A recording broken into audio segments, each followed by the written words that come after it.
You're trying to help your toddler calm down. You've said it gently. You've said it firmly. You've even taken a deep breath first. And still, they're crying harder. Their body is tense. Nothing you say seems to reach them. In that moment, it can feel confusing and exhausting. You might wonder, why can't they just calm down? But here's the reframe that changes everything. Your toddler isn't refusing to calm down. Their brain literally doesn't know how, yet. And once you understand why calming down is actually a brain skill that develops over time, you'll stop fighting the meltdown and start using strategies that truly work, both in the moment and long term. If this sounds familiar, you're not alone. Make sure you stay until the end. And subscribe if you want calm, science-backed parenting support you can actually use. If you've ever felt frustrated, helpless, or even embarrassed when your toddler can't calm down, you're not alone. This is one of the most emotionally draining parts of parenting, especially when it happens in public, at the end of a long day, or when you're already stretched thin. So let's say this clearly. You're not failing. And this isn't because your child is spoiled, defiant, or trying to control you. The reason this feels so hard is because most of us were given advice that sounds logical, but doesn't match how a toddler's brain actually works. You've probably heard things like, they need to learn to calm themselves. Don't give attention to tantrums. If you keep helping, they'll never learn. They're old enough to know better. Here's the problem with that advice. It assumes your toddler already has the skill to calm down. But calming down isn't a character trait. It's not a choice. It's a developmental skill, and it's one that takes years to build. So when your child is overwhelmed and you're told to step back, ignore, or punish, it puts you in an impossible position. You feel cruel if you walk away. You feel weak if you stay and support. And nothing seems to actually help. That tension is exhausting. Understanding why your toddler struggles to calm down doesn't excuse behavior, but it does remove the shame. And once shame is gone, you can respond more clearly and effectively. If this is already helping, a quick like tells YouTube this matters and helps other parents find this too. To understand why your toddler can't calm down yet, we need to look at what's happening inside their brain, without making it complicated. Think of your child's brain like a traffic light. Green light is the calm thinking state. This is where listening, reasoning, and self-control live. Yellow light is stress building. Emotions are rising. Patience is shrinking. Red light is full survival mode. The thinking brain goes offline. When your toddler is melting down, they're at red light. At this stage, their nervous system has taken over. Bright lights, loud noises, transitions, hunger, tiredness, disappointment. These all pile up quickly for a young brain. Their nervous system reads this overload as a threat, even when nothing dangerous is happening. That's when fight, flight, or freeze shows up. Fight, yelling, hitting, throwing. Flight, running away, refusing, pushing away. Freeze, collapsing, going quiet, shutting down.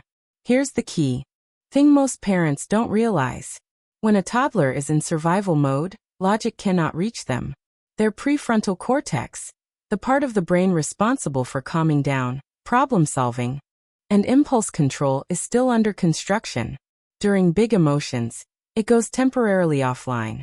Telling them to take a breath, use your words, or calm down is like asking someone to read a map during an earthquake. It's not that your child won't calm down. It's that in that moment, their brain can't. This is why discipline, reasoning, or consequences don't work during meltdowns, and often make things worse. Understanding this shifts the goal from controlling behavior to supporting regulation. This is the foundation of everything we'll talk about. Stay with me. The co-regulation. First rule. Now that you understand what's happening in your toddler's brain, let's talk about what actually helps. Not in theory, but in real life. This approach is often called co-regulation, but I want to simplify it into one clear rule you can remember in the moment. Co-regulation first. Self-regulation later. Rule. Your toddler can't calm themselves until they feel calm with you first. That's not a weakness. That's how human brains develop. Let's break this down step by step. Step 1. Regulate yourself before you try to regulate your child. Your toddler's nervous system is constantly reading yours. Not your words. Your tone, your body, your breathing. When you slow down, your voice softens. Your movements become smaller. Your face relaxes. Their brain receives a signal. I'm safe. You don't have to feel calm. You just have to model calm enough. Step 2. Connect before correcting. Most parents try to correct behavior first. Stop crying. That's not okay. You need to calm down. But connection comes first. That sounds like, I see you. This is really hard. I'm right here. This doesn't mean you approve of the behavior. It means you're helping the nervous system settle so learning can happen later. Step 3.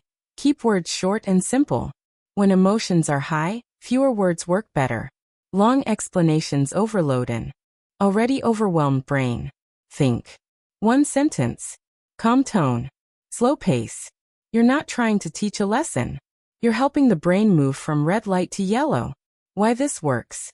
Neurologically, when a child feels emotionally safe, the nervous system begins to calm. As the nervous system settles, the thinking brain slowly comes back online. That's when your toddler can start to listen, process, and learn. What most parents do wrong, gently. Most of us were taught to demand self-control too early. Expect calm behavior during emotional storms. See meltdowns as something to stop, not support. But self-regulation is a skill that develops over years, not something toddlers should already have. Co-regulation isn't permissive parenting. It's developmentally appropriate parenting. If this makes sense so far, comment yes so I know you're with me. Let's take this out of theory and into real life, because this is where parents usually get stuck. Imagine this. You're leaving the park. Your toddler isn't ready to go. You give a warning, then another. And when it's time to leave, the meltdown hits. They're crying. Their body goes stiff. They might drop to the ground or scream. And oh, here's how the co-regulation first rule looks in action. What to say, exact phrases. Your goal is not to stop the crying immediately. Your goal is to help the nervous system feel safe enough to settle. Use short, calm phrases. You didn't want to leave. That feels really hard. I'm here with you. That's it. You're not asking questions. You're not negotiating. You're not trying to convince them to agree. You're naming the experience and staying present. What not to say even though it's tempting. You're fine. Stop crying. We talked about this. If you don't calm down, we're leaving right now. These phrases can increase stress because they feel dismissive or threatening to an already overwhelmed brain. Common mistakes and gentle corrections. Mistake number 1. Talking too much. When emotions are high, more words create more overload. Correction. Say less. Slow down. Mistake number 2. Trying to reason too soon. Reasoning only works when the thinking brain is online. Correction. Wait until your child is calmer. Mistake number 3. Walking away too early. Some advice encourages ignoring meltdowns. Correction. Stay nearby and emotionally available, even if you don't engage verbally. What this looks like in real time. You stay close. You take a slow breath. You say, "This is hard. I'm here." You wait. And slowly, sometimes after a few minutes, the intensity begins to drop. This isn't giving in. It's guiding your child through something they can't yet do alone. This next part is what most parents miss. Don't skip it. What you're doing in these moments isn't just about getting through today's meltdown. It's shaping how your child's brain develops over time. When you consistently respond to big emotions with calm presence instead of punishment, your toddler is learning something essential. Emotions are safe. I'm not alone when I'm overwhelmed. I can move through hard feelings without losing connection.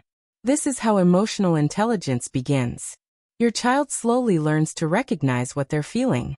They start to notice when their body is getting overwhelmed. And over time they build the ability to pause instead of explode. That's self-regulation, and it doesn't come from being told to calm down. It comes from being shown how calm feels, again and again. This approach also strengthens secure attachment. Your child learns. You're steady under stress. You don't withdraw when emotions get big. You're a safe base, even when things are messy. Now let's briefly contrast this with punishment-based approaches. When toddlers are punished for meltdowns, the behavior might stop temporarily, but the nervous system doesn't learn how to calm, and emotions often come back bigger later. Some children become louder, others become quieter, but anxious inside. Gentle, brain-informed responses don't create dependent kids. They create children who feel safe enough to grow resilient. If you want more content like this, practical, calm, and grounded in how the brain actually works, subscribing really helps. Before we wrap up, I want to leave you with something important. If your toddler struggles to calm down, it doesn't mean you're doing anything wrong, and it doesn't mean your child is too much. It means you're raising a human with a developing nervous system, one that's still learning how to handle big feelings in a big world. This approach takes practice. There will be moments you stay calm and moments you don't. That's normal. What matters most isn't getting it right every time. It's showing your child, again and again, I'm here. I can handle this with you. So here's one small step you can try today. The next time your toddler is overwhelmed, pause before responding. Take one slow breath. Lower your voice just a little. And remind yourself, calm comes before learning. That single shift can change everything. If this video supported you, subscribe for more calm, science-backed parenting guidance.